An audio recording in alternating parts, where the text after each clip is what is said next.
Everyone, if I could have you all standing. Welcome to the City of Perth June 2022 Ordinary Council meeting. I formally declare the meeting open at 5 p.m. I respectfully acknowledge the traditional owners of the land in which we're meeting, the Whadjuk Noongar people of Western Australia, and pay my respects to their elders past, present and emerging. It's a privilege tonight to be meeting on Whadjuk Noongar country. CEO, could you please recite the prayer? Almighty God, under whose providence we hold responsibility for this city, grant us wisdom to understand its present needs, foresight to anticipate its future growth, and grace to serve our fellow citizens with integrity and selfless devotion. And to thee be all blessing and glory forever. Amen. Thank you. Please be seated.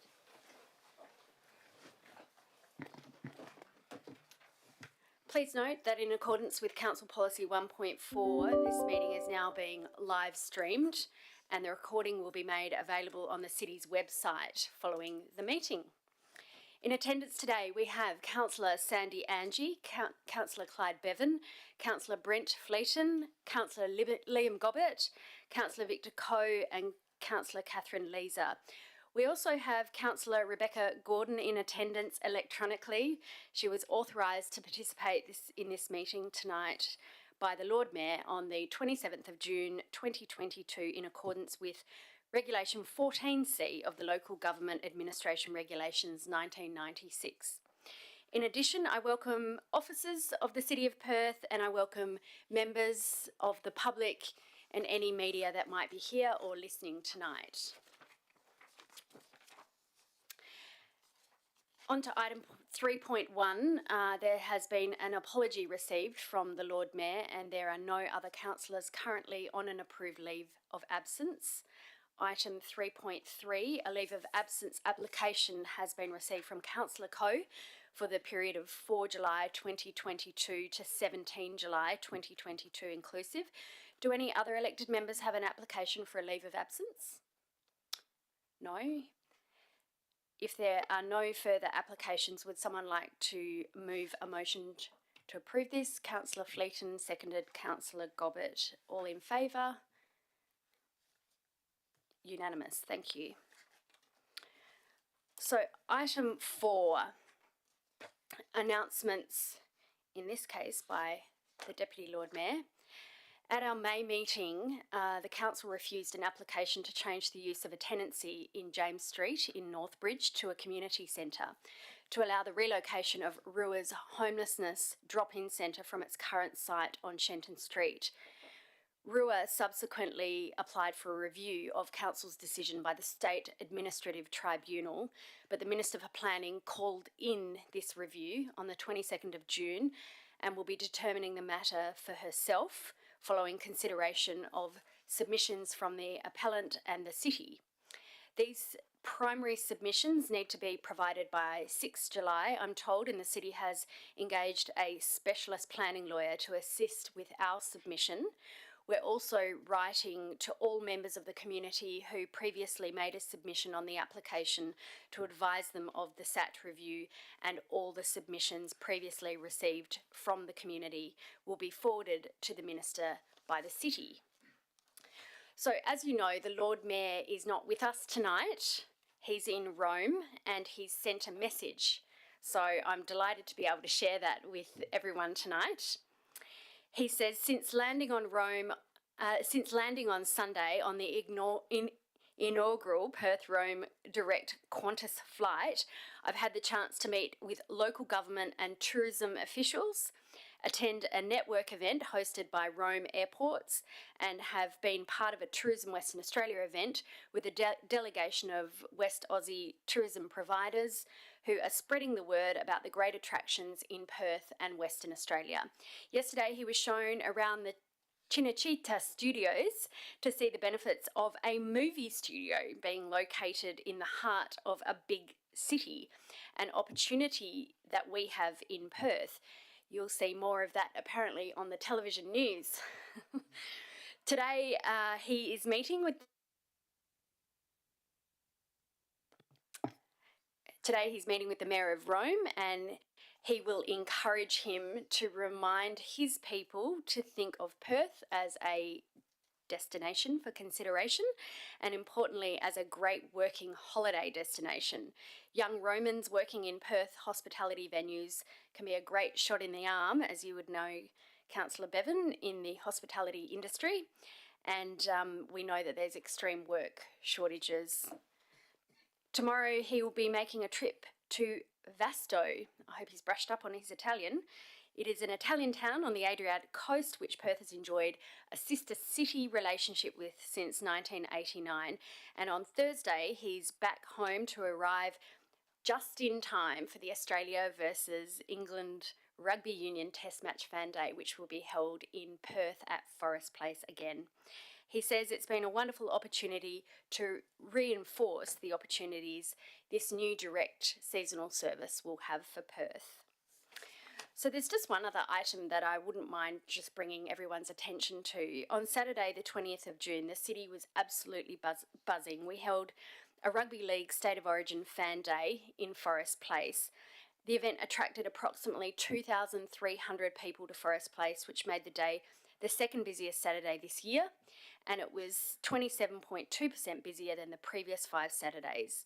It also contributed to a 6% uplift in car park patronage compared to 2021. In addition, on Sunday the 26th of June, there was a major uplift in car park patronage from the previous year. We also saw that the NRL with Perth sort of smattered across screens, television screens across Australia, was watched by 3 million people. The last time that event or that kind of number of people watched a televised rugby league match was the first test match in 2019. So that's 3 million eyeballs on Perth for that one night, which is fantastic. So I mentioned that our car parks had a substantial uplift, and there are a whole host of other events in the city this weekend that contributed to that. The Supernova Comic Con and gaming event held at the Perth Convention and Exhibition Centre, Van Gogh Alive at the Supreme Court Gardens, and we're looking forward to seeing what numbers the Wallabies and England will bring on Friday, because hopefully office workers will pop out in their lunch break to participate. All right, that's enough from me. Public participation. Item 5.1, CEO, do we have any public questions? Yes, Deputy Lord Mayor. A series of questions have been received from Marie Boucher. Marie Boucher. And just to let you know that she's actually asked if you could call them out. Okay. Marie, I can see you in the audience there. You don't want to ask your questions personally? No. Oh, that's okay. Do you want me to read them out for you? Sure. Okay. So we have 15 minutes for question time, and that's the allocation for the entire question time that we have. So I'll read the questions at the request of Miss Boucher. Cross them out. Thank you. Question number, are you going to read them? You read them, sorry, apologies. CEO will read your questions. So first question, please can you tell me the detox programs available in Perth for alcohol and drug affected homeless individuals and residents?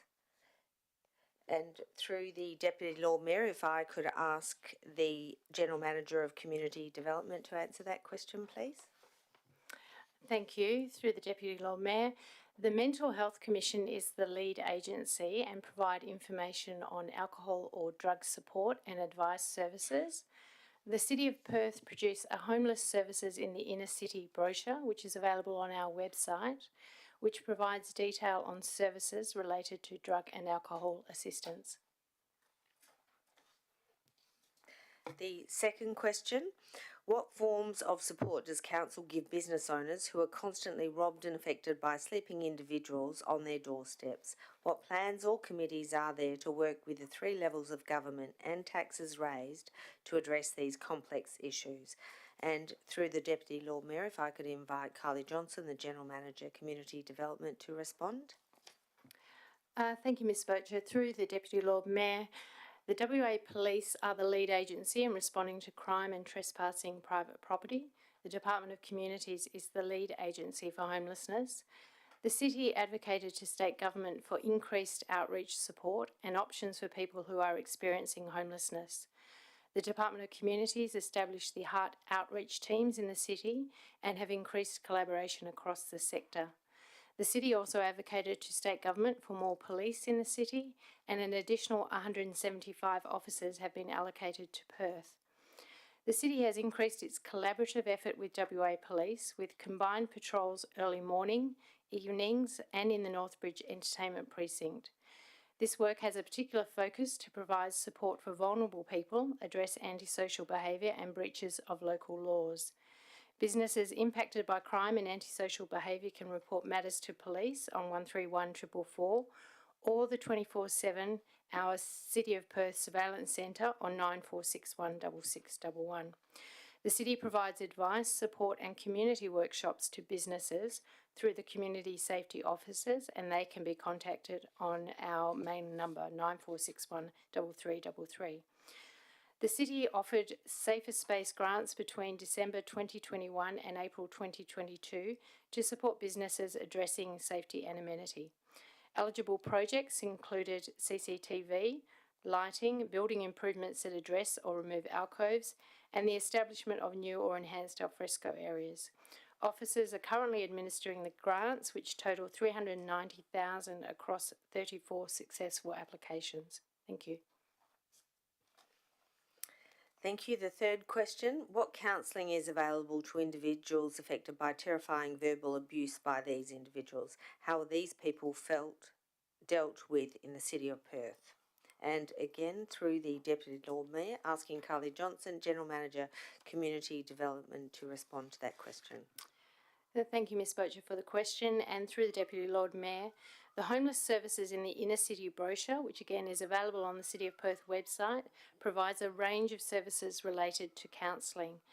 The Mental Health Commission is the lead agency for counselling support and advice services. Thank you. The fourth question, how many businesses have closed in the City over the last 2 years due to the problems of homelessness? And again, through the Deputy Lord Mayor, if I could invite Dale Page, the General Manager, Planning and Economic Development, to answer that question, please. Thank you. And through you, Deputy Lord Mayor, businesses close for a variety of reasons. The City gets information about business exits from a variety of sources, including RemPlan, the Australian Bureau of Statistics and the Tax Office, but none of them record a reason for closure. So therefore, the City is unfortunately unable to give you this information. Thank you. And the final question, a $500 penalty for corporations littering is not a deterrent for large developers like Finbar building a 31-storey development at 238 Adelaide Terrace, Perth. Can the Council increase this fine to become a deterrent and ensure they remove plastics off all the windows instead of flying into the environment daily? And through the Deputy Lord Mayor, if I could please ask Dale Page, General Manager, Planning and Economic Development, to answer that question. Thank you. Through you, Deputy Lord Mayor. Penalties for littering are prescribed under the Western Australian Litter Act of 1979 and the Litter Regulations of 1981. The $500 penalty relates to a modified offence, which is essentially just an infringement, but harsher penalties, up to $10,000 for a body corporate, could be imposed by a court if a matter is prosecuted under the Act. The City has been liaising with the developer to try and keep littering to a minimum on this site. Thank you very much for that. Are there any more public questions from the floor? No? Okay, thank you very much. We will move on to item 6, disclosures of interest. CEO, have any disclosures of interest been received? Thank you, Deputy Lord Mayor. The following interests have been disclosed. A proximity interest for Councillor Gobbard in relation to item 12.1 is 1 Adelaide Terrace and 2 Plain Street directly abut his residential address.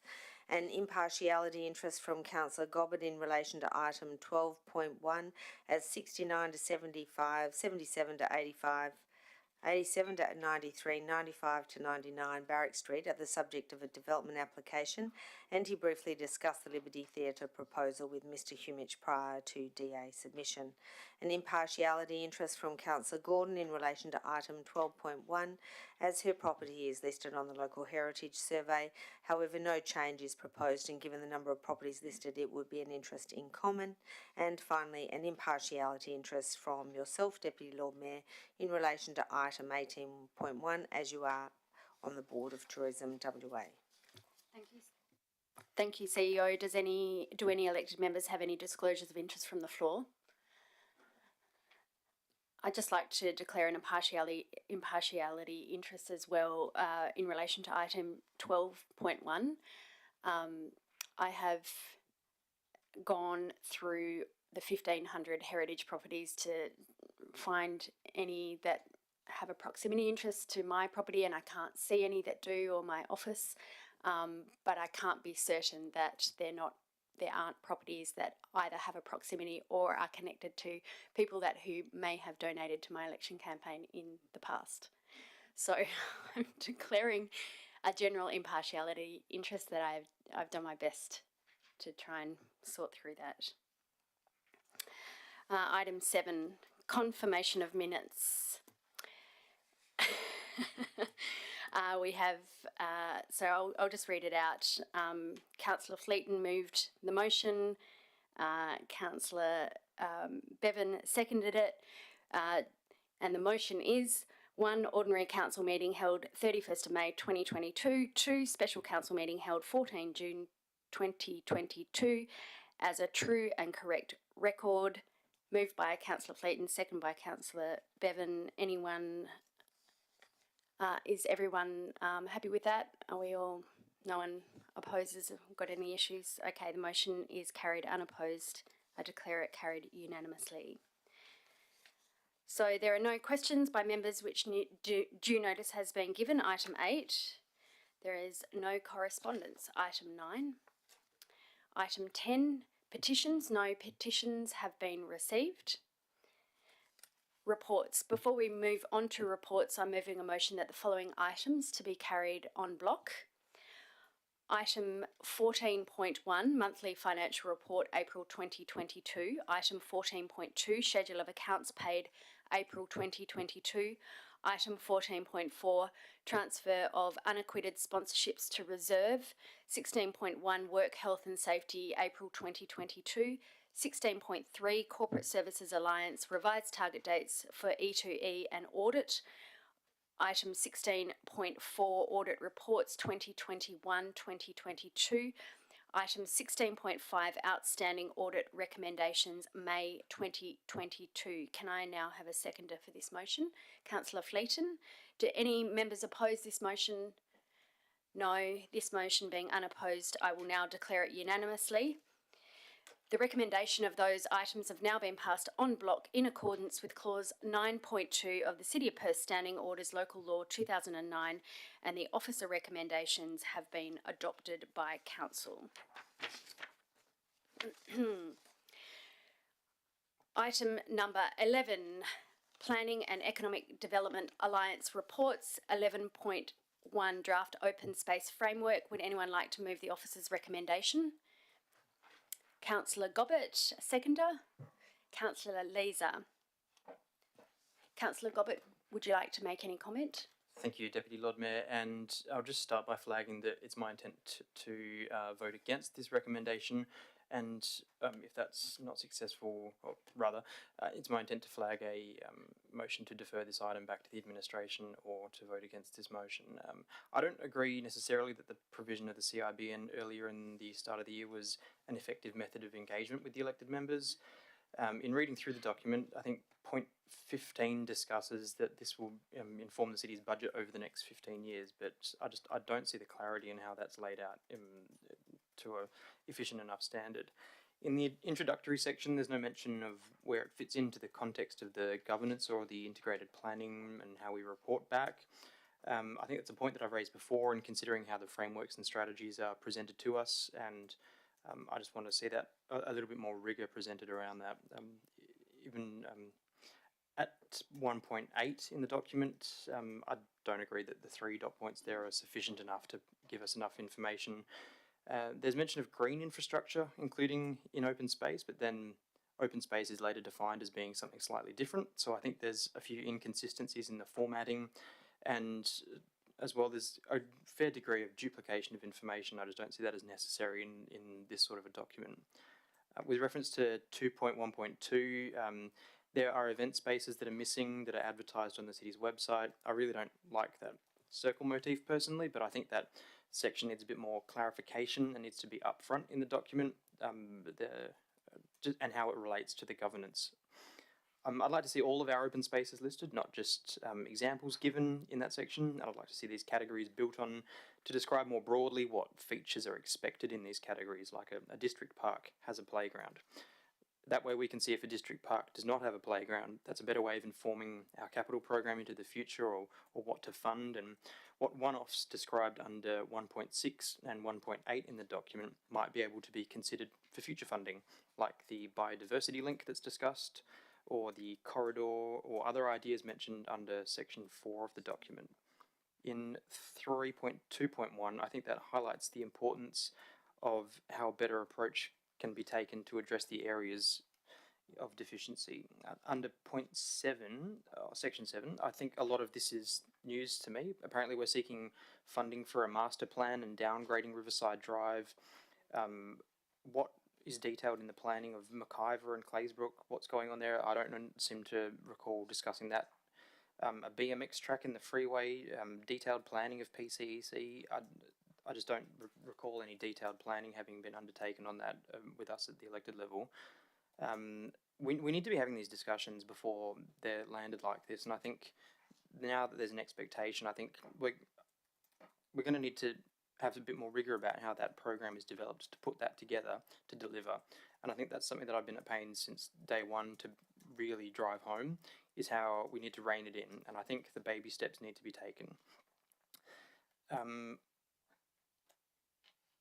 With regards to 8.3.2, 8.4.2, 8.5.2, I mentioned before there was a bit of duplication of information, but when are these planned? Have we discussed these before? What's the cost of developing that? The William Street Green Link, I don't recall discussing that. In the implementation section, even though it is referred to, we haven't had the input at that level that I think is necessary to discuss what are priority projects. So for me, unfortunately, I think there's just too much ambiguity and inconsistency in this document for me to be able to support it at this stage, but I absolutely understand the intent of what we're trying to achieve here, and hopefully we can come back at a later date to get a bit more rigour around this framework. Thank you. Thank you, Councillor Gobbett. You've signalled your intention that you will to defeat the motion. Would you like to move your procedural motion now, or would you like the debate to be heard? I'm just flagging my intent, Deputy Lord Mayor, but... So the seconder, Councillor Leeser, would you like to speak to the motion? Thank you, Deputy Lord Mayor. I actually, when I read this, I thought, yeah, perhaps it's a little undercooked, but because it's a draft and we're going out to consultation, I think I would be very happy to hear what the community wanted from the city. I think that some basic stuff in there is very good, and I'm happy to support it going out for consultation, knowing that it's going to be a better and more robust document when it comes back. Thank you. Thank you. So we've had Councillor Gobbett speak notionally against the motion, Councillor Leeser for it. Councillor Angie? Thanks, Deputy Lord Mayor. I'd also like to speak against the motion. Thank you, Councillor Gobbett, for your comprehensive analysis of the document. I agree with his point that a CIBN is not an effective engagement with elected members, and many of the initiatives in here were a surprise to me also. I also agree with a number of the other statements made by Councillor Gobbett and the things that he pointed out. So I too do not support this framework and will be voting against it and encourage other councillors to do the same. My reasons are as follows. First, I think primarily this document is not aspirational enough. In 2001, the International National Park City Foundation awarded Adelaide National Park City status.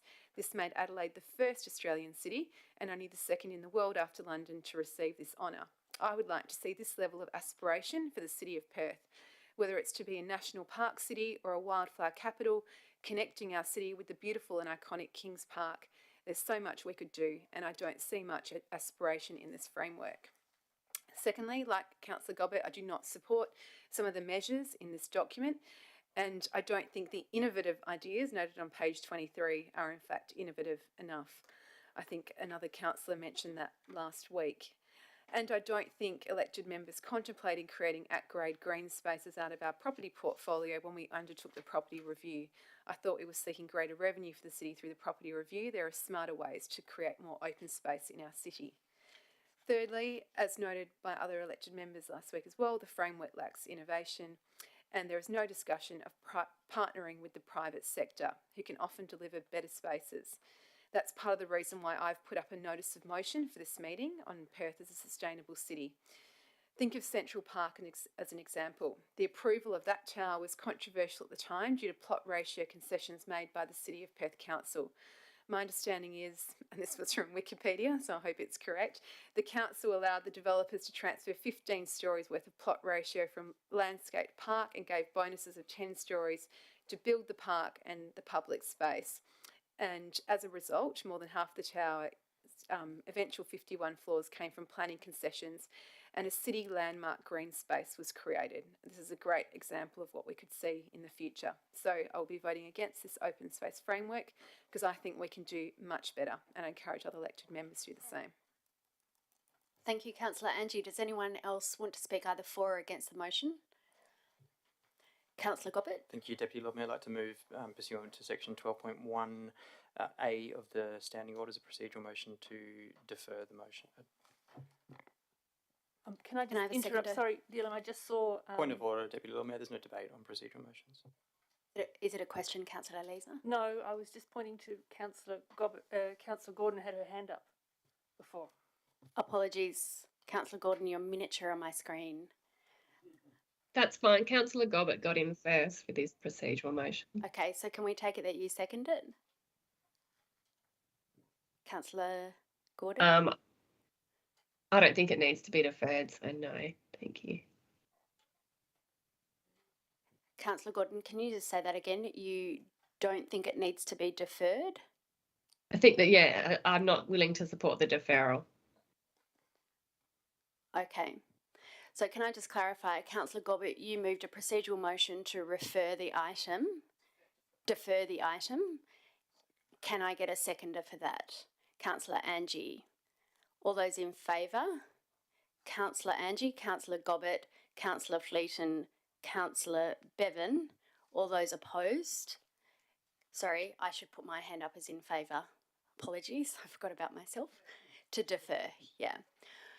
All those opposed, Councillor Leeser, Councillor Coe and Councillor Gordon. So that's item to defer the notice, to defer the item lost, carried 6, is it 5-3? 5-3, acting Lord Mayor. That's correct, it's carried.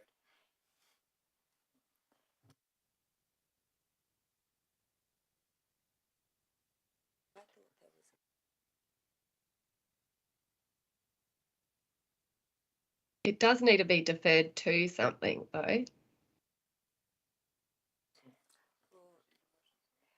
Councillor Gobbett, So just a question, if I may. do you want to defer it to the next council?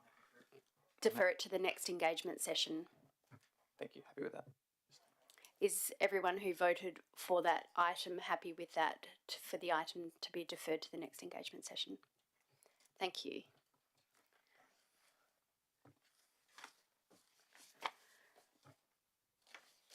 So moving on to item number 12, Community Development Alliance Reports, 12.1 Draft Local Heritage Survey.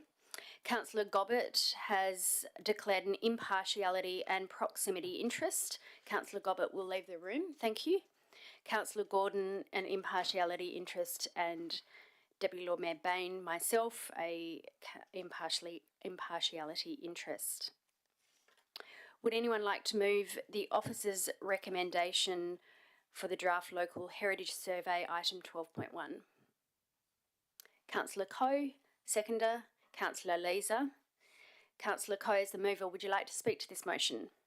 I think it's very important we're proactive in looking after some of our old buildings. It gives the city plenty of character, and I've actually seen some old pictures of the city, and I think to myself, some of the decisions the previous councils have made to allow those buildings to go away have been a mistake. So I'd like to see this go ahead, and so I'll support the officer's recommendation. Thank you, Councillor Coe. Councillor Leeser, would you like to speak as a seconder? Would anyone like to speak for or against this motion? No? Does anyone want to speak at all or ask any questions? No? So I'll put the motion to the floor. All those in favour? Carried unanimously. Thank you. Councillor Gobbett is the one.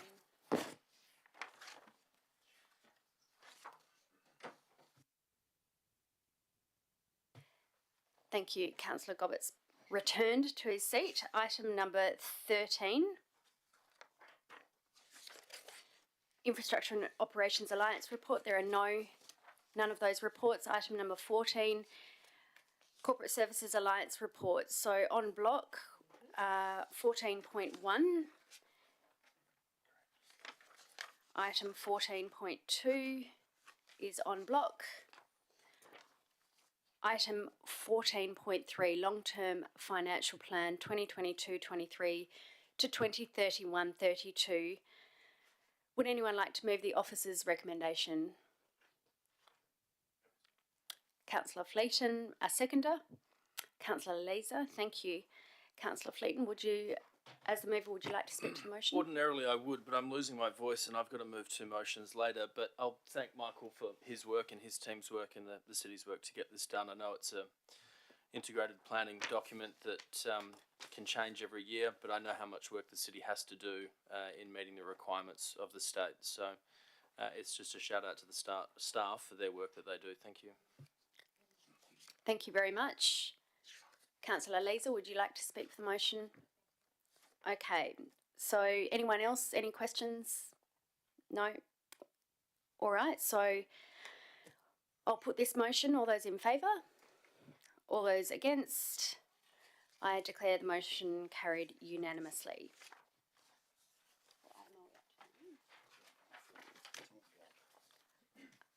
Next item 14.4 is on block. Item 14.5, review of delegations.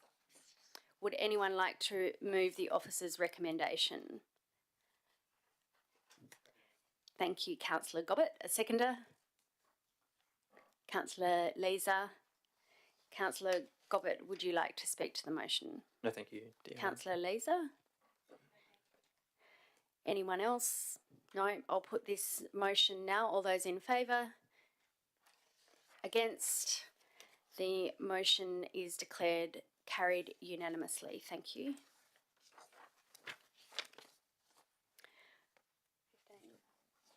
Item 15, Chief Executive Officer reports. 15.1, appointment of an elected member to the Mindarie Regional Council. Will somebody please move the motion while nominating a councillor?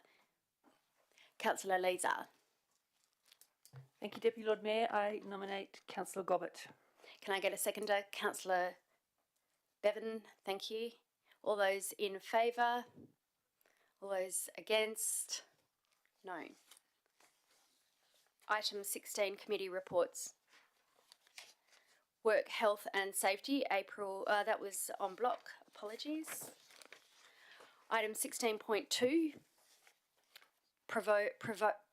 proposed revision to Annual Internal Audit Plan 2021-2022. Would anyone like to move the officer's recommendation? I have an alternate motion, for this item. Councillor Gordon, you have an alternate? Yes. Can I please move that? Yes, you can. And do we have a seconder for Councillor Gordon? Councillor Gobbett. Councillor Gordon, do you want to open the debate?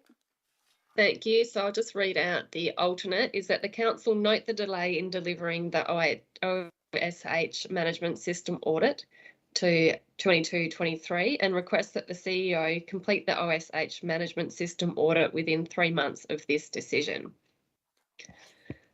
The previous item before us tonight states that this council has a zero risk appetite for injury to members of the public, the staff, meaning that every reasonable practical measure will be taken to prevent the occurrence of an adverse event. This risk appetite does not seem to be reflected in the officer's recommendation for 16.2. Whilst I can appreciate that there may be resourcing issues, I do not believe we should be compromising when it comes to safety. This audit should be a priority. I also understand that new occupational health and safety legislation was enacted in March. This legislation was not unforeseen and it has been discussed for many years, and the changes known to health and safety professionals. Although these changes may yet be to be fully implemented at the city, I do not think we should be afraid to potentially fail the audit.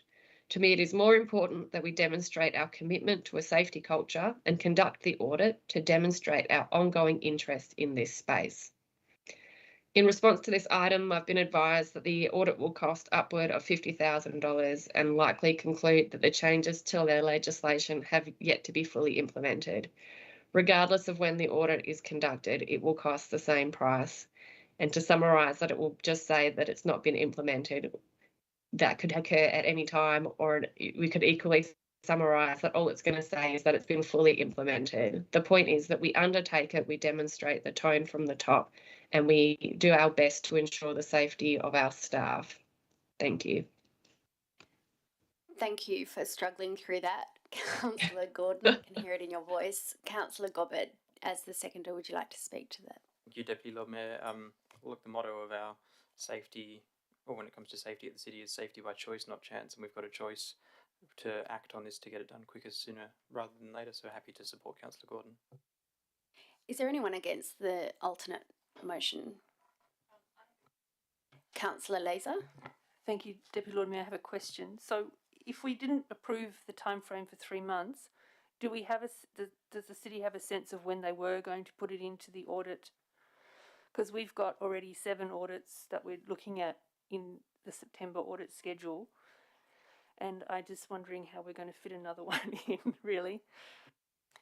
Thank you, Councillor Laser, and you're the Chair, of course, of Audit and Risk, through your CEO. Thank you very much, Deputy Lord Mayor. If I could invite the General Manager, Corporate Services, to respond to that question.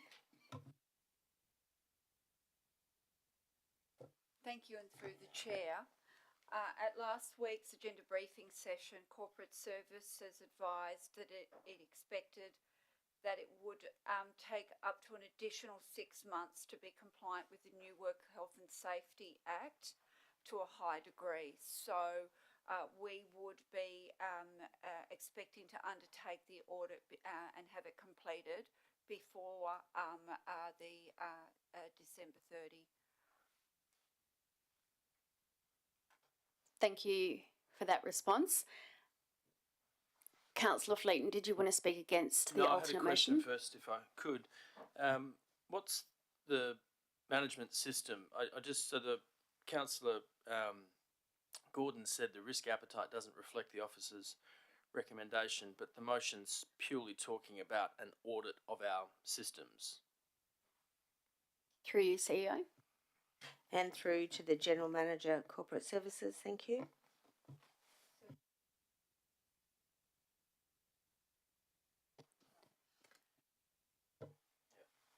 Through the Chair, when the city refers to its OSH system, this comprises a range of factors, including our IT systems that support OSH, our risk systems that support OSH, our policies, procedures and plans, and our working groups, committees and officers who all play a role in the framework. Can I ask a follow-up question? What's going to be bumped if we fast-track this to 3 months? So through the Chair, the resourcing required to support the audit will detract from the city's ability to undertake its basic day-to-day OSH activities, given resource constraints, as well as the city's ability to actually embed the changes of the new legislation at the city. In addition, the key staff member supporting the proposed audit is also the key staff member supporting the EBA processes, which will leave this important initiative with suboptimal resourcing. Obviously, there's the 7 audits that will all contend for capacity within the city when we add the extra audit. And staff within the OSH team, because the area is currently under-resourcing, will experience significant workload, which is already a cause for pressure and stress within the team. The city is making progress towards fulfilment of its obligations under the Act. I do want to assure members we have commenced a review of our 18 work health and safety procedures, which is complete, our policy, as well as a new work health and safety management plan. These sit at the pinnacle of our system that I've referred to, and then enable us to complete our review. In essence, a lot of what I've just said will be progress will be inhibited as a result. Thanks. I'll speak against the motion. That wasn't a Dixer, by the way. I had no idea the extent of that answer, which was excellent. I get where Councillor Gordon's coming from, but I think this is going to cause more harm than good. Auditing ourselves as we're implementing something and trying to do the day-to-day business of this government with, 15% of the workforce unable to fill right now because of vacancies. I don't agree with Councillor Gordon when she said the risk appetite's not being met in the officer's recommendation. I think from the answers we've heard from the organisation, it's just safer to stick with what's in the agenda. Would anyone else like to? Thank you, Councillor Fleeton. Would anyone else like to speak for or against the alternate motion? Can I ask a question? Do we need to foreshadow the original motion if the alternate is lost? Yes, well in that case I will do that, if we do. Yes. Yes, so Councillor Leeser's foreshadowing the Yes, substantive thank you. motion in the event the alternate is lost. Do I have a seconder? Councillor Coe. Thank you. Is that right? We should deal with Councillor Gordon's motion first. Okay, so apologies. We'll deal with Councillor Gordon's alternate motion first. If no one else would like to speak for or against it, would you, Councillor Gordon, like to take a right of reply? Yes, thank you, Deputy Lord Mayor. Just to say that I think there can always be a reason to move anything further out. We could delay the audit for a longer duration because of resourcing. There may be additional reasons down the track as to why it won't be convenient or, the best timing then. Let's keep in mind that this audit was on the schedule for this financial year, which is now being completed, and realistically we're pushing it 12 months down the track. So to me, that's not satisfactory. That's why I've moved the alternate. Thank you. Thank you, Councillor Gordon. I'll now put the motion to the floor. All those in favour of the alternate motion? Councillor Gobbett, Councillor Bain and Councillor Gordon. All those against? Councillor Leeser, Councillor Coe, Councillor Angie, Councillor Bevan and Councillor Fleeton. So that declare the motion, the alternate motion, lost 3-5. And thank you, Councillor Leeser, for foreshadowing the substantive motion. We got a seconder for that, which was not part of the process. So can I get another seconder for that? Councillor Coe. As a mover of the original substantive motion, Councillor Leeser, would you like to make some comments? I think it's already been said. Yeah. Thank you. Councillor Coe, would you like to make any comments? Anybody else? No, in that case, I put it to the floor. All those in favour? And I declare the motion carried unanimously. Sorry, point of order. I don't know that that our friend on the screen actually put her hand up. Yes, can I please vote against that? Is someone actually watching Councillor Gordon on the screen? Because I can't see her. So, Mika, are you watching? Okay, so can you let us know if she's voting against something? Thanks.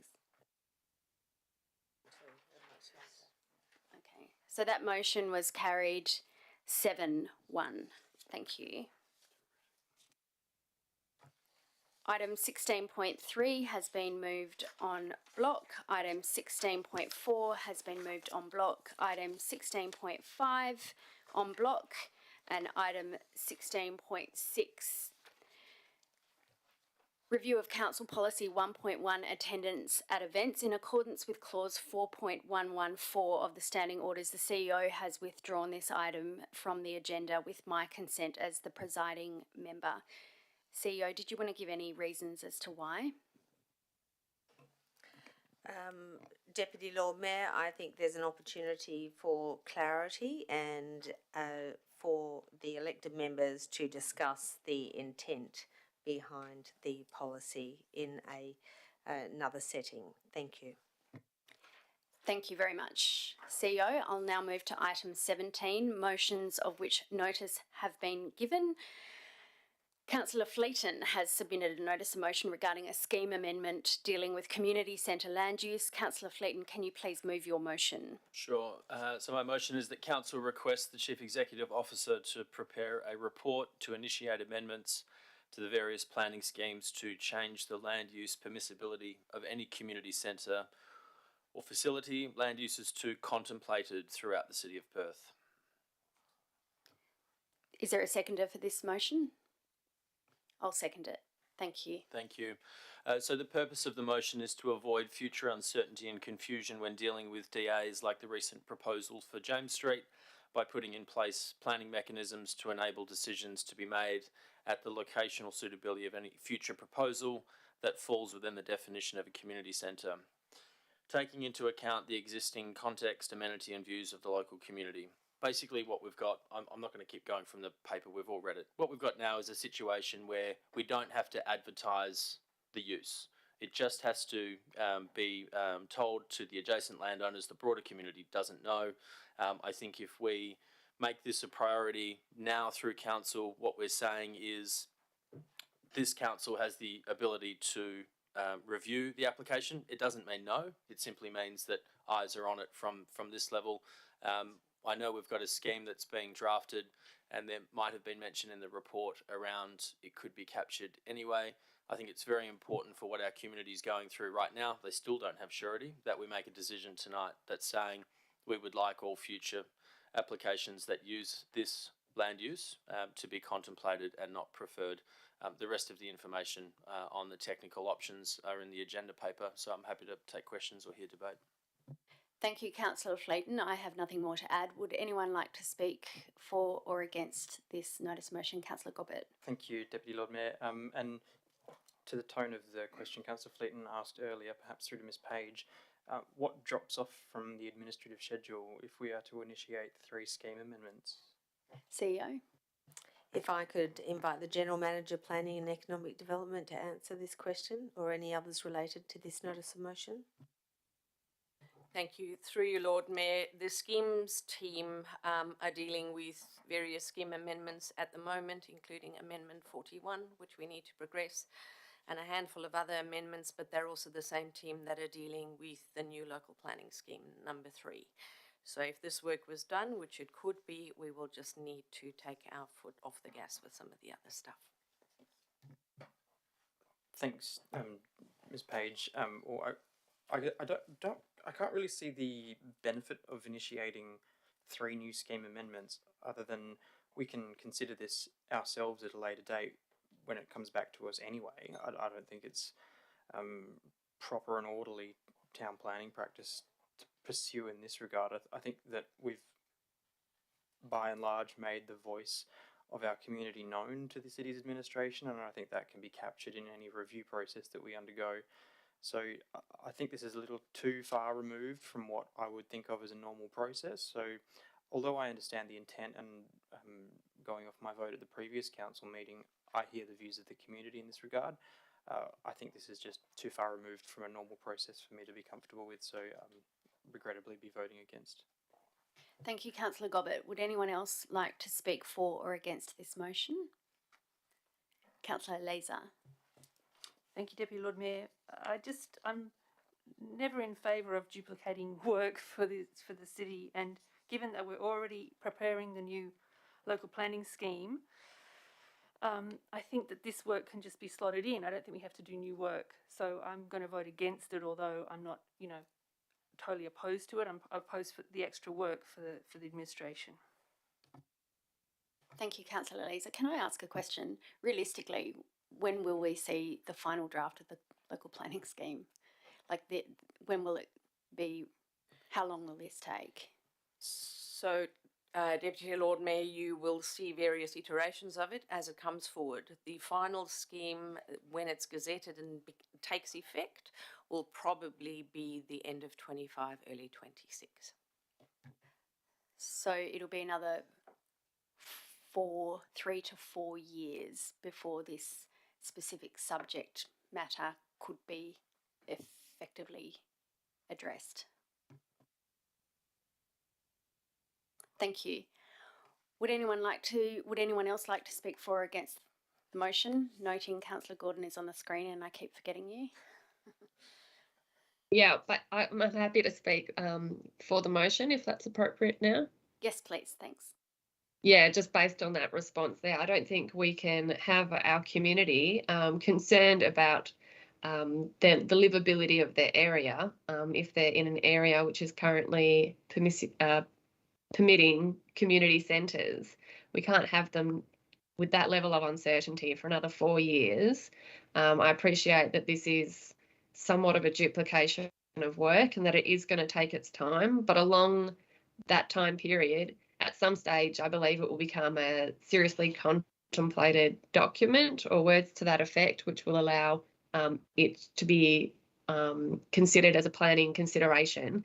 But yes, I don't believe we can let our community live in fear for the next 4 years that someone's going to put an application in of the same nature that we saw last month. Thank you, Councillor Laser. Councillor Angie? I don't think it's a case of the community living in fear. I think, with the last, I was actually had to leave the room for the last decision due to a conflict, so I can't really obviously not talk about that. But in terms of the process, which I can mention, is that there is the ability of the council to call it in, which the council, the relevant elected members did last time. So that exists, and that just takes notification. It was from a couple of people in the first instance for the council to call it in. So that mechanism still applies, and what we're seeing now is, that decision was made, it's still playing out. It was obviously scheduled for SAT, and now it's again been called in by the Minister. I note in the administration's response to the notice of motion, the final decision on scheme amendments rests with the Minister for Planning. So in the end, this will go to the Minister. It's not going to be a quick process anyway. So although I understand the intent of the notice of motion and, the fact that it would be advertised more widely, I think what we saw with the recent example is that the current mechanisms are still available. Thank you, Councillor Angie. Would anyone else like to speak to this motion? Okay, Councillor Fleeton, would you like to take the right of reply? Thanks. I don't think we want a setup where we do rely on the ability to call in applications left, right and centre. I think you want to set up a situation where people making the application have got certainty as what the process is. We don't want a repeat of what we've just been through, because that application took too long for the applicant. I do feel for the situation that they're in. But with what we're trying to set up here, I think the answer to the Deputy Lord Mayor's question was the most telling. So I don't understand why we would be hesitant to give people surety. We're not preemptively saying yes or no. We're telling people that they're going to have a greater chance to have a say on what's going on in their area, and it also lets the staff better understand what our priorities are as well. So I urge you to support the motion. Thank you, Councillor Fleeton. I'll now put this motion to the floor. All those in favour? 4. All those against? 4. Last time I checked, the presiding officer gets the casting vote. I vote for the motion. Thank you.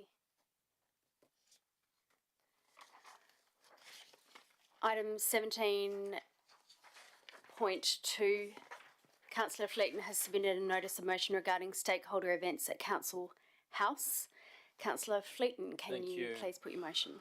That Council requests the Chief Executive Officer to 1. Identify an appropriate mechanism for holding events at Council House, and 2. Submit the proposed mechanism to an EMES in August 2022. Thank you. Can I have a seconder for this motion? Councillor Coe, thank you. Councillor Fleeton, Thank would you like to Deputy speak? Lord Mayor. To introduce a mechanism for this nature, I think we've got a fantastic asset here at Council House, the ground floor, dare I say this room, and the 11th floor. I don't think it's used enough. We've got a lot of different community groups, business groups, stakeholders and ratepayers that we could easily engage in a much better way, in a light touch way, without it being a huge cost impost. I look at the plans that we've passed in the last few months with an economic development strategy, a sustainability strategy. We've got all of these inward-looking documents that talk about some amazing things, and a big part of our role is advocacy, but we're just not communicating these well enough to our stakeholders. I think if we can set up a process where all councillors identify particular themes, industries, or groups that they want to target, I think the staff in this building are well armed to get out there and meet more of our stakeholders. So I think if we can come up with a way where we all have that input, we can open up the building. Yes, there will be an investment on behalf of ratepayers, but if we're going to elevate this capital city council and start achieving some of these grand plans that we have in all of these amazing documents that cost a hell of a lot of money, we're going to have to start getting out there and engaging with people. I think this can generate some goodwill. It can bring people together.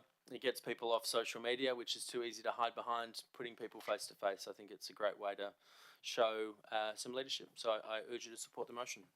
Thank you, Councillor Fleeton. Councillor Coe, would you like to talk to the motion? Thanks, Deputy Lord Mayor. I just want to mention that I agree that the city should take an active role in trying to link different industries, different stakeholders together, and using this this space to promote gives us a chance to promote different industries as well as being able to promote the city itself. So I wish I came up with this idea myself. In saying that, I urge everyone else to have a think about it and please support this motion. Thank you, Councillor Coe. Councillor Gobbett, would you like to speak for or against the motion? Thank you, Deputy Lord Mayor. Speaking for the motion, and again, congratulate Councillor Fleeton for the intent behind the motion. Agree 100%. Wish I thought of it myself. Let's take. No, in a previous life, we did exactly this, bringing in all of the sporting groups, bringing in different educational groups, primary school groups, aged care groups. I think, obviously being in the central city, we've got a different demographic that we can tap into, obviously in the business community and the like. So I look forward to what opportunities can come out of this and see how better we can connect with our community. Thank you. Thank you, Councillor Gobbett. Would anyone else like to speak for or against? Councillor Angie?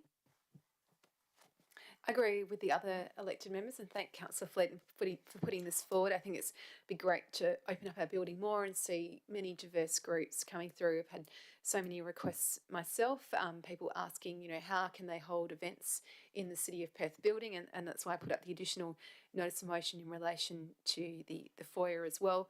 People want to be engaged with the city and we should be using this building more. It's a building that belongs to the ratepayers of the City of Perth and they should be welcome in here every day for whatever they want to do.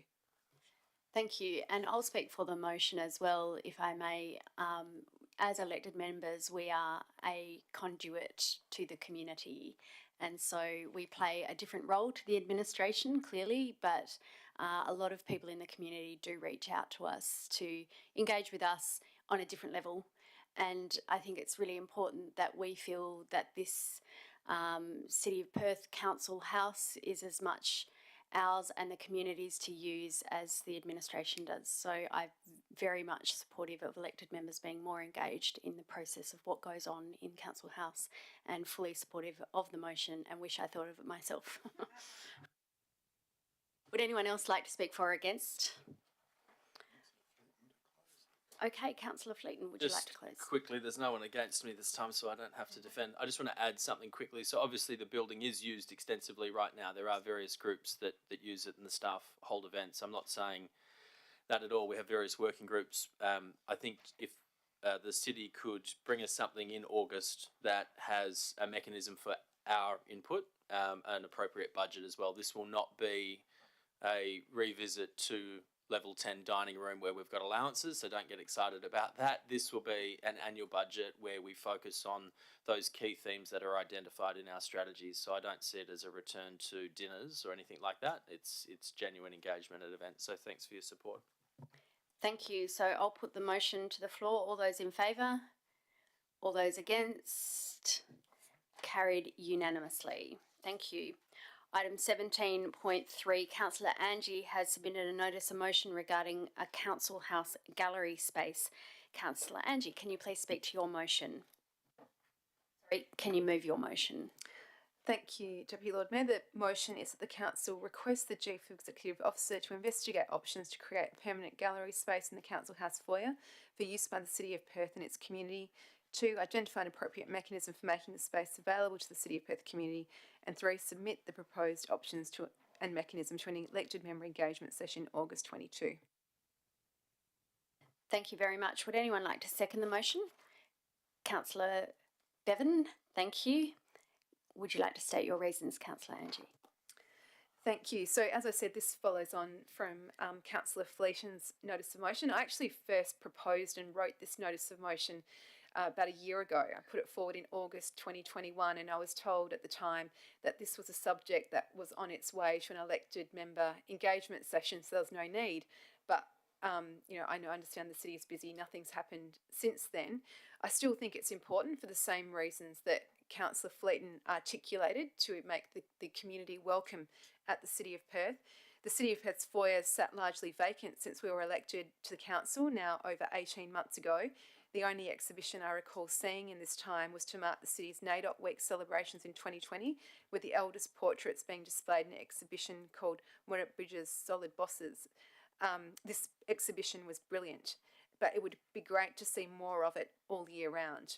And the City of Perth doesn't need to pay for and create content. There's so much great content available across the Perth community, from local artists and photographers to universities and school groups, just to name a few. And I've in fact been asked by a number of times by such groups whether they could exhibit work in the Council House foyer, and I know other elected members have also been asked. Creating a gallery space is a way the city can activate Council House foyer every day, engaging with and showcasing the great work being done in the Perth community, while providing a point of interest for visitors and also providing a backdrop to the proposed events program, which Councillor Fleeton just put forward. I note that the gallery space doesn't have to be, and definitely shouldn't be, a big budget item. I've seen such spaces created effectively across the city, with numerous exhibitions at places like Brookfield Place, Central Park and St George's Cathedral. My understanding is currently temporary one-off exhibitions in the City of Perth cost about $30,000 plus to put up. We should be able to create a permanent exhibition space for this amount. So I encourage fellow elected members to support this motion. Thank you, Councillor Angie. Councillor Bevan, as the seconder, would you like to speak to the motion? Sure, I just wish this is an excellent motion. I have nothing further to add. Thank you. Thank you for those brief words. Would anyone like to speak against the notice of motion? Councillor Leeser. I have a question, please, Deputy Lord Mayor. Yep. When Councillor Gobbett and I did the Cultural Collections tour when we were first elected, I recall the person giving us the tour, I can't remember her name, but I recall that she said that there was a problem with sun coming into that foyer area, which is one of the reasons why there wasn't as many, let's say, exhibitions. Because we asked, I recall that, why aren't all these things on display? And she said there's problems with the sun and everything in the building. So can I just get a bit of clarity on that ahead of this vote? Thank you. Sure, CEO. Thank you. And through the Deputy Lord Mayor, if I could ask the General Manager Community Development to answer that question. Thank you. Through the Deputy Lord Mayor, that is correct. There are some constraints that we would need to take into account. Lighting, ventilation, the actual hanging of exhibitions, that would be a component we would need to articulate and define.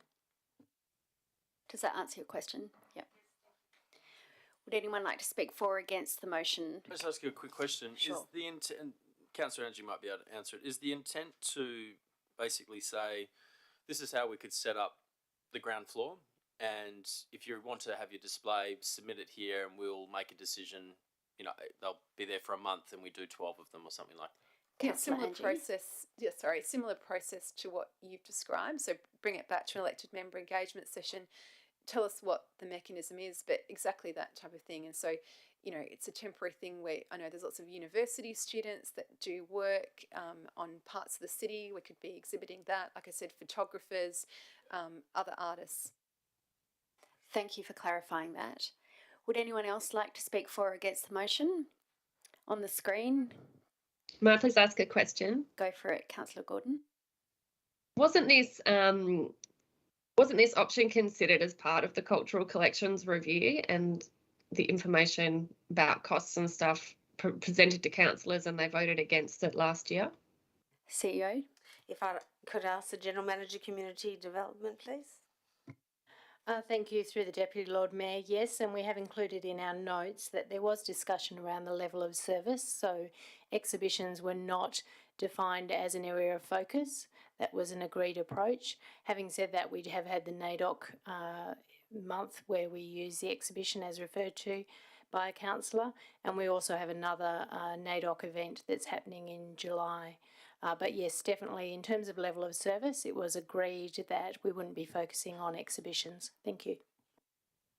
Councillor Angie, have you got a question? Just a clarification on that. So that in relation to that discussion, that was about exhibiting the City of Perth cultural collections. What I'm talking about is opening up the space to It's a question. Sorry, was that a clarification? Clarification. Yeah. Okay, That's- perhaps if you could hold that to closing out the notice of motion. Would anyone like to speak for or against? Well, Councillor Gordon, did you feel like your question was answered? Yes, thank you. Thank you. I'll speak for it if I can. Councillor Clayton, I asked go a question for it. before. So thanks for clarifying the question. Yes, I do remember this discussion when we first got elected. I don't think it was in anybody's mind when we first got here to spend a lot of money on art in the public foyer. I think we're a little bit more mature in our organisation at the moment where we can start to investigate these things. I'd actually like to see the engagement session chat go further and see what we can do in some of our other buildings that might not be used at the moment. But speaking to this motion, I don't think there's anything particularly wrong or risky in investigating what we can do on that ground floor. Thank you, Councillor Fleeton. Would anyone else like to speak to this motion? No, in that case, I will take it to Councillor Angie for a right of reply. Thank you. Thank you, Deputy Lord Mayor. So again, just reiterating, this is about opening up the foyer in the same way that Councillor Fleeton described before, about giving community the option to display their work and their ideas and to generate interest in our building and invite people in. Like, as I said before, the building belongs to the ratepayers and the community of Perth. Let them use this space. Thank you, Councillor Angie. I will now put this motion to the vote. All those in favour? Councillor Fleeton, Councillor Bevan, Deputy Lord Mayor Bain, Councillor Gobbett, Councillor Angie, Councillor Coe. All those against? And Councillor Gordon, you were for? Sorry. Yes, for. And all those against? Councillor Leeser. So that motion is carried 4-7-1. Item 17.4, Councillor Angie has submitted a notice of motion regarding a sustainable city. Councillor Angie, can you please move your motion? Thank you, Deputy Lord Mayor. This motion is that Council requests the Chief Executive Officer to prepare a report outlining A, current barriers and disincentives to the incorporation of sustainability measures in both new developments and existing buildings in the city, and B, makes recommendations on initiatives and incentives to stimulate and accelerate incorporation of sustainability measures in new developments and existing buildings in the city, which could be implemented by the city and others in the 23-24 financial year. And 2, request the city to engage with relevant industry bodies, state and federal government agencies and representatives from the design and construction industry to seek their views and feedback on the above and to inform the city's recommendations. Thank you, Councillor Angie. Do I have a seconder for this motion? Councillor Bevan, thank you. Councillor Angie, would you like to speak to this motion? Thanks. Thank you. The built environment globally accounts for 39% of carbon emissions in construction operations. So for real action on climate and the creation of thriving future cities, this needs to be addressed, and momentum is clearly building. Just today, it was great to see support for climate action from the Chamber of Commerce and Industry, WA, with the release of its comprehensive position statement on climate change policy. It supports the federal government's target of 43% emissions reduction by 2030 and calls for swifter climate action to ease reputational risks for Australian businesses in attracting international investment. The CCI-WA policy paper reflects consultations with thousands of their members, reconciling their views and defining a policy course in the best interest of the WA economy and community. It includes a range of strong policy recommendations for levels of government. Local governments also need to take the lead, and we're seeing this across the country. In particular, the City of Sydney has released a number of documents, including planning for a net zero energy buildings. They're also running a variety of programs and offering grants to help building owners and businesses improve their energy efficiency and switch to renewables, including waiving the development application fee for solar rooftop installations. It's also happening locally. The award-winning Walyalup Civic Centre in Fremantle, the new home of the City of Fremantle, designed by Kerry Hill Architects, was designed to be carbon neutral in operation. This is just one example of the City of Fremantle taking the lead. We are way behind. What I'm asking is, could the City of Perth and the state government offer incentives for greener buildings and carbon neutral design in our city? I'm asking the City of Perth to explore this and bring it to an engagement session.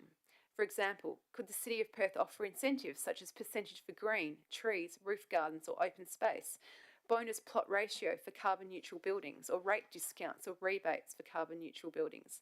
I noted a successful example earlier in Central Park in the city.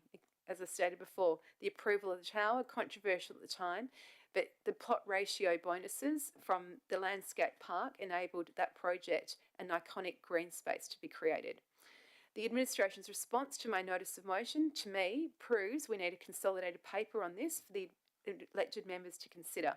Current initiatives may or may not be scattered through the planning scheme, sustainability policy and open space framework and other documents, but there is no consolidated integrated plan. So what we need is a consolidated look at this, and to support, all our sustainability strategy says at the moment is support the community to achieve net zero emissions. Let's look at how we can actually do this. Thank you, Councillor Angie. Councillor Bevan, would you like to speak to the motion? Certainly, thank you. That was very well articulated by Councillor Angie. We need to take action on climate change, and certainly our last federal election told us that too, with a very strong vote for changing climate, and I believe that we need to step up and do a better job than we are now. Thank you for that, Councillor Bevan. Would anyone like to speak against the notice of motion? Councillor Gobbett, you'd like to speak for it? Thank you, Deputy Lord Mayor. Yes, and speaking in favour of the motion, Councillor Angie did briefly touch on it, but Part 4 of the City of Perth's Planning Policy Manual, the Planning Policy Manual Part 1, Section 4, as it's discussed, I think there might be some scope in there to build on the intent of what Councillor Angie has raised, either in the City Development Design Guidelines, Plot Ratio Policy. So I think there's definitely some scope to bring that back to an engagement session, or indeed a report to Council, to better understand how we might address the intent of Councillor Angie's motion. Thank you. Thank you, Councillor Gobbett. Would anyone else like to speak? Councillor Flayton, question thanks. first. So the wording of the motion's fine. 23-24 might be ambitious, but my question is the sustainability strategy. We've passed the strategy. I'd like the city to quickly give us an update on where the work plan is at and how it can meet this. And the other thing that you said I'm interested in, actually I'll get that first and then I'll do my follow-up if that's all right. CEO.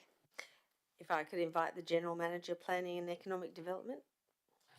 Thank you. Through you, Deputy Lord Mayor. The Sustainability Implementation Plan is a project in next year's corporate business plan, and the team anticipate to start work on that in August. Can I have a follow-up, please, Deputy Lord Mayor? Sure. The scheme obviously doesn't get implemented until 2025. Is there a possibility of taking the more strategic or more interested of the items and bringing them forward and submitting them early? So this is of interest to Councillor Angie. I'm of interest in density in the middle. The Lord Mayor has tabled a motion which addresses another thing, but it's all going to be answered in the scheme that's laid out, and I understand we're now changing the plan. So I just want to know, can we identify the key themes that we all want to fast track, or are we at the mercy of WAPC? Good question, CEO. And to the General Manager. Through you, Deputy Lord Mayor, I'm not sure in terms of sequencing that we're at the mercy of the WAPC, but I guess what we've done is we have planned out and engaged consultants to do a body of work. And we're starting with that work at the minute. The consultants are on board. If we want to start pulling out bits that are more important in Council's view to others, that can be done. We just need to anticipate that that may disrupt program and some other stuff need to be pushed back. It's also important to note that there are some policies that will come forward ahead of the scheme itself. So some of the stuff will come forward in policies, and those, as I've already flagged, will come forward to EMES sessions. They're being programmed in, and we're going to be dealing with those anyway. The issue of incentives is tricky because that needs to be captured in a scheme. So if there is a desire for us to bring forward a report on this matter, again, I will be pulling people off the schemes team and the sustainability implementation team to focus on this report. And that's fine, but then we also need to understand that we'll be looking at different scheme amendments and prioritising policies differently. And if that's Council's wish, that is fine, but it will require reprioritisation and will have timing implications for the balance of the scheme. Follow-up question. If we were to move this, how long are we delaying the scheme by? CEO. To the General Manager, please, for this and any other questions. Thank you. Through you, Deputy Lord Mayor. I can't answer that, unfortunately, off the top of my head because I'd need to go back to the team and look at our project schedule. I also would need to have a better understanding about what the specific elements are that we're looking at stripping out, because there are certain work packages for this scheme, and it's not that we'd be pulling forward a work package, but we'd be pulling apart a work package and stripping some stuff out. So I would need to just understand what that looked like in terms of timing. So unfortunately, I can't give you that information at the minute, but I can make that available to you separately via CRBN. Thank you. Does that answer your questions, Councillor Flayton? It does. I might sit on it and listen to someone else first. Okay. Anyone want to speak for or against the motion put by Councillor Angie? There you go. Yeah. Over to you, I don't want to vote against this. I think this is actually a really good motion. And often when Councillor Angie moves motions, I have a mixed record on supporting her. What the stakeholders in the city are telling me is we are not moving quick enough in providing these types of incentives and changing our scheme. We know as a group that we are hamstrung by staff shortages and the environment that we've all been questioning the city on. We can't snap our fingers and make this stuff happen. So when we have motions like this, we have to be careful. Yes, it sounds amazing, but actually it could be a double-edged sword. I'd prefer to get a EMES up before September with a bit of a plan on how the city could actually achieve both outcomes and not delay the scheme any longer. So you're speaking against? All right. Thank you. Anyone else like to speak to the motion at all? No. Councillor Angie, you have the right of reply. Thank you. I actually, in saying the report, I didn't specify a timeline, and to be honest, I don't see how this would delay the scheme. What I'm talking about is a comprehensive analysis of what can be done, not just in relation to scheme amendments, but other simple measures. The simple example I gave before was City of Sydney, waiving DAs for just dropped out, rooftop solar. There's a whole range of measures across many of our strategies that we could analyse, and then it may be that some of these things are already being considered in the scheme. It may be that the scheme will need additional work. We often outsource work. We have reports by KPMG and Urbis and others. There are many qualified organisations across the city who could put such a report together, most of it being desktop research in terms of what's being done in other cities across Australia and other countries across the world to make sure that we are doing the best that we can, because at the moment we are way behind. Thank you. So I will now put this motion to the floor. All those in favour?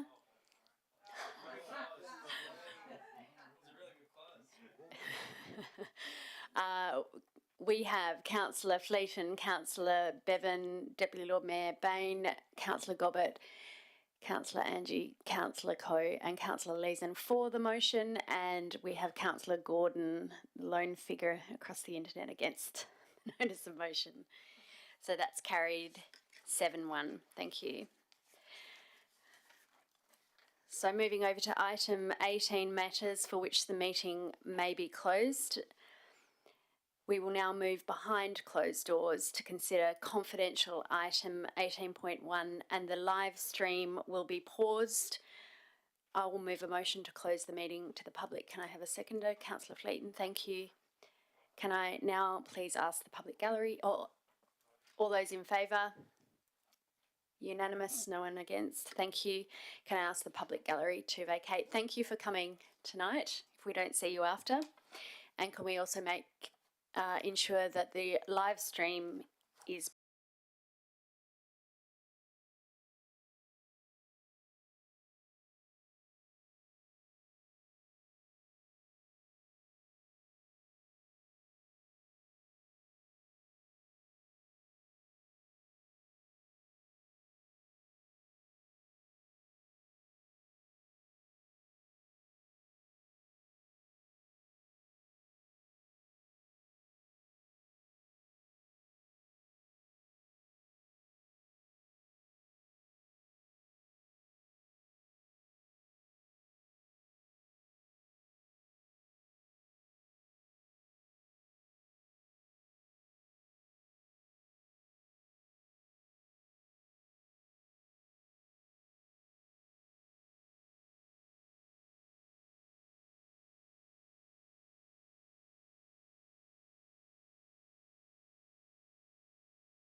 of which there is none. Item 20, there being no further business, I declare the ordinary council meeting closed at 6:34 p.m. and I thank everyone for their patience tonight as I presided over my first meeting. Well done. No need to stand. Please do not rise for the Deputy Lord Mayor.